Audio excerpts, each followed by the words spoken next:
Thanks for staying with us. It's still iBrand Daybreak, and now we're delving into the personal finance segment with Charles Fakora. On today's segment, we'll be looking at how to undergo financial checkup. Remember, we started several series now, from money disorder to financial planning and others. So you can take this as a treatment of some sort to money disorder.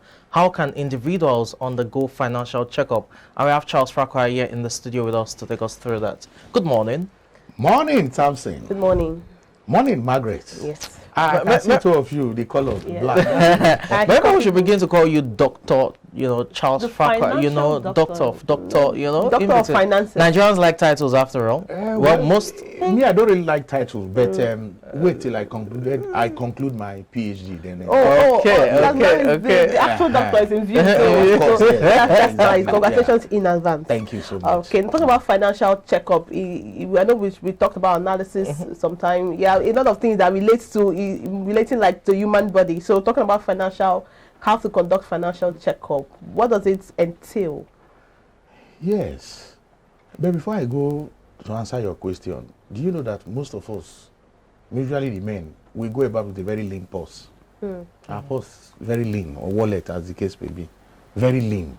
Even the online own, that's even digital purse is very lean. There's nothing inside there, So maybe next time we'll see how we can cure that lean purse. Okay. So today we are looking at how to do financial checkup as individuals. Just like you go and see a medical doctor, you want to do health checkup. You do a comprehensive check about your body. They check your blood pressure, sugar level, cholesterol. They do so many tests.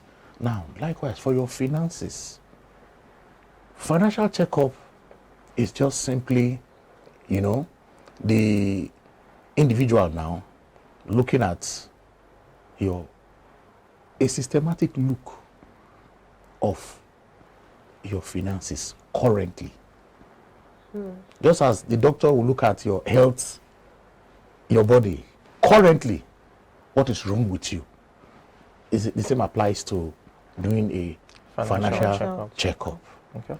Now, people have asked, how often do I need to do this checkup? Medically, you can do maybe 6 months, as the case may be. But experts, finance, have advised that you do it annually, your financial checkup annually.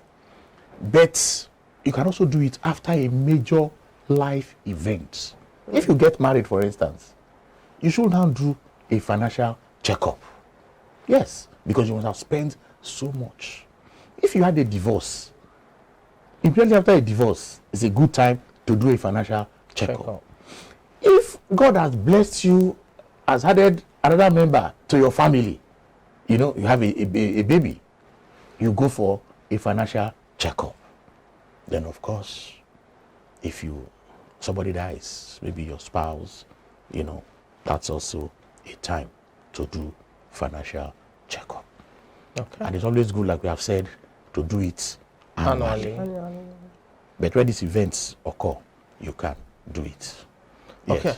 So for all of these talks of financial checkups, we're trying to elucidate to ensure that our viewers at home get a grasp of all of these things.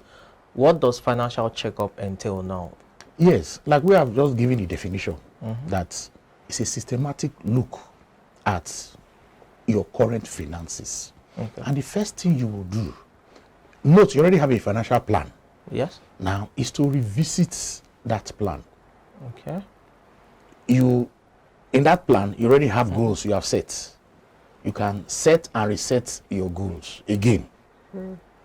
Maybe if you just got married, then of course your goals will change. That is one. Then your budget too. You need to review your budget again. You need to review your retirement planning again. You need to also review your savings. You have been saving before. You have been saving. So now that you are doing this checkup, you look at it. Am I actually saving? Because note, you already have a plan, to live comfortably when you retire. Yes. Or to achieve financial security. So you now review your goals and see, am I actually meeting these goals? Do I need to save more? Then I usually mention, if you have your company's pension plan, then if you already contribute maybe 10%, you can increase it. You are trying to see, because you have done the checkup and you have seen that there are things you need to change. Because that's the essence of any checkup. Okay. Then, most importantly, you also need to check your investment that you have done before. Are they giving you the returns that you want? If not, why? What is happening? Your debts, because we all have debt here and there. Maybe you have taken a car loan or you have taken a mortgage. And you have to keep paying that mortgage. The interest rate you are paying on some of these your loans, so you need to also revisit your debt profile and see how you can begin to reduce your debt. I always advise that you pay your debt, start from the smallest debt that you owe. Start paying. And by the time you finish paying those ones, it gives you that confidence that you can pay the bigger debts you are having. Then your tax too. You need to review whether the company you are working, they are overtaxing you or undertaxing you. You need to look at that too, so that the government does not come one day and say you are not paying enough tax. Then if you're also doing maybe another side job somewhere, you're supposed to pay tax on that. You also review that. Then your estate plan too. Formerly, maybe you were not married, now you are married. You need to check your will. Are you satisfied with the little properties that you have there? Who is going to get what and what when the good Lord calls you? If it's not will, you have written maybe your trusts. Are you happy with the trustees? Then the beneficiaries too. Are you happy with what they are going to get? The allocation of your assets. Maybe since you are now married, of course you want to change who the beneficiaries are in your will. So you can only do this when you are doing that financial checkup, and you do these changes as quickly as possible. All right. Now, when it comes to checkups from the medical angle, some persons do routine check. Nothing may necessarily be wrong with them. You just go for routine check, and others have something wrong with them before they go for checkup. So, at what point now, these routine checks, when you have probably a new member of the family, you got married, these things could be routine check once in a while, once in a month, or once in a year. What of those times when there's some symptoms and signs that you probably have that will make you go for a checkup? That's for the human body. Now, financially, what are those times, or I really need to do a checkup, probably get treatment? Okay, that's a very good question. Yes, for the medical doctor, when you go to the office, they examine you physically. Yep. They look at you. They say go and do vitals from the nurse. The nurse will give the doctor the blood pressure, your blood pressure reading, will give you your sugar level, cholesterol level, and other tests. Then the doctor will now say, okay, take his or her sample, go and test for so. He is suspecting certain things, and it is the results of those tests, that's the diagnosis now, he will now prescribe. Now, so you now, looking at your financial checkup now, you notice that you have been paying this your debt, and yet the debt is still, coming. You don't need to wait till annually, you understand, or when there is a major change in your life. You can look at that your plan now. You look at that your debt. What is happening? Why is this debt? Why am I not finished paying this debt? Probably you start paying, then you are not earning enough to keep servicing that debt. So you will now see, or is interest rates too high? You can go to renegotiate. Yes. Or you apply for a mortgage. In Nigeria here, if you apply for a mortgage, they do what they call credit score. Yes. And you don't know that your credit score is not favorable, and the mortgage company refuses to give you the mortgage, and you are saying why. Of course, they will tell you the reason. It's okay, your credit score is not acceptable. And you ask yourself, what has happened? Maybe you have forgotten that you took a loan some years back.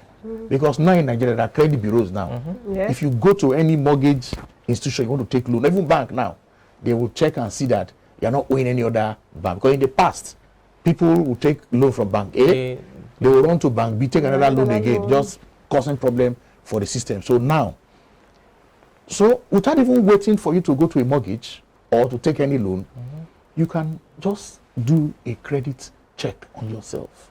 Okay. Yes. There are institutions government has given license to do that. Credit bureaus, they operate in Nigeria today. And you go and, I'm sure with the fee, they do the search for you and they tell you this is your credit score.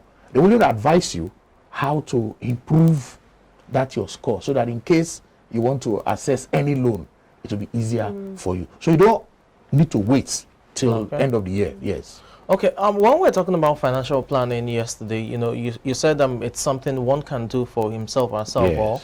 or you seek the expertise Advice, of yes. financial coaches and analysts Yes. and the rest of them. For financial checkup, does that also apply? Is it as a stockbroker and financial coach, what would you Yes. recommend that one does the financial checkup himself or herself, or one should go through to the experts? Yes, it's a very straightforward question. I like that. If your finances are not that complicated, then you don't really need the financial planner to do that for you. Okay. You can do it yourself. But there are aspects. Let's take estate planning now, your estate plan. There are certain things about your will, your trust, that you need clarification. On that, you can seek the advice of an estate attorney or a lawyer to assist you. But there are some other things you can do yourself. Yes. But like I said, if your finances are complicated, then you can employ the services of a financial planner to assist you to do it. Okay, that's quite expository. So you want to continue with your line of thought Yes. earlier? So we should not see this financial checkup because people are always afraid. Even to go and do medical checkup, people are afraid to go. But the advice for what I've seen, and I speak this way because I have been so related to the health system, having done some public health. Okay. And I always apply it to finance because for me, they are the same thing, they are interwoven. Don't be afraid. Like we have said, routine checkups, there is no problem. Once in a while, because I've seen a case where somebody goes to the doctor, he took his friend there, check blood pressure. They said, okay, the friend blood pressure is a little bit okay, but you should watch it out. And the doctor now said, you that brought your friend, let's check. His own was worse. And immediately he was admitted and placed on medication. So don't be afraid when you go for this checkup medically. Then for your financial checkup, don't be afraid. Do it. Face the numbers. Look at it very well. For God's sake, we have seen a case where somebody got married and refused to do a checkup to adjust some of the things in his will. Okay. Usually the workplace, you go and put next of kin, my brother. And when something happened now, that company has the policy that they will pay whatever benefits to who they see there. And this was a peculiar case because the next of kin he put was a former fiancé that they didn't get married to. And he never bothered to go and change it. You see, this part of, you need to do this checkup. Once there is a major life change event in your life. He got married. He could have just said, okay, let me go and check and change some of it. He didn't do it. He forgot. And when something happened to him, the company said, it is the name that we have seen there that we are going to pay the money to. And it was the fiancé. They didn't get married. Right, for the want of time, we just have to wrap up the segment. I'm sure we'll continue with it. You want to wrap up with this quote as usual? Well, for the quotes, I would say all tasks are difficult before they become easy. For Friday, I think by the grace of God, we should be looking at lifestyle inflation. Interesting. Well, so while we have inflation in the economy in Nigeria, we also have lifestyle inflation. Yes. I'll be looking forward to that. Thank you so much, Charles Fakroha, for this expository conversation we just had now. It's a pleasure. Wow. That was a personal financial section with Charles Fakroha. We'll take a short break now. We have another interesting conversation this morning after the break. Stay with us.